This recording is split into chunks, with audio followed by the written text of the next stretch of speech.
আমি ব্যক্তিগতভাবে ওখানে দেখে আসছি ওই যে ব্যাপক ক্ষয়ক্ষতি হয়েছে মিরপুর 10-এ এবং যাত্রীর সংখ্যাও সেখান থেকে বেশি। তো এবং কাজীপাড়াতে ব্যাপক ক্ষয়ক্ষতি হয়েছে।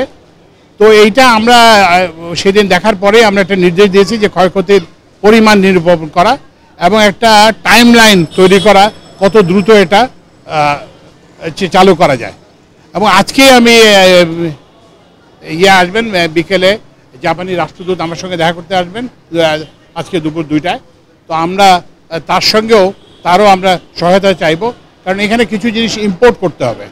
তো সেগুলো যাতে ত্বরান্বিত করা যায় সেই জন্য আমরা জাপানি রাষ্ট্রদূতের সহায়তা চাইব।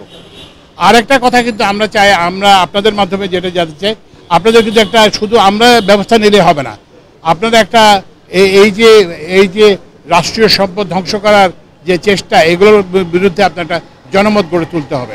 এবং আপনারা যে একটু দেখে আসবেন কিভাবে সম্পত্তিটাকে ধ্বংস করা হয়েছে। এবং এটা বৈষম্য বিরোধী ছাত্র আন্দোলনের এরা কোনো সময় এটা করেন, এটা একটা দুষ্কৃতিকারীদের কাজ। এবং আপনাদের মাধ্যমে আমরা জনগণকে করতে চাই যে এটা আপনাদেরই সেবা ব্যাহত হয়েছে।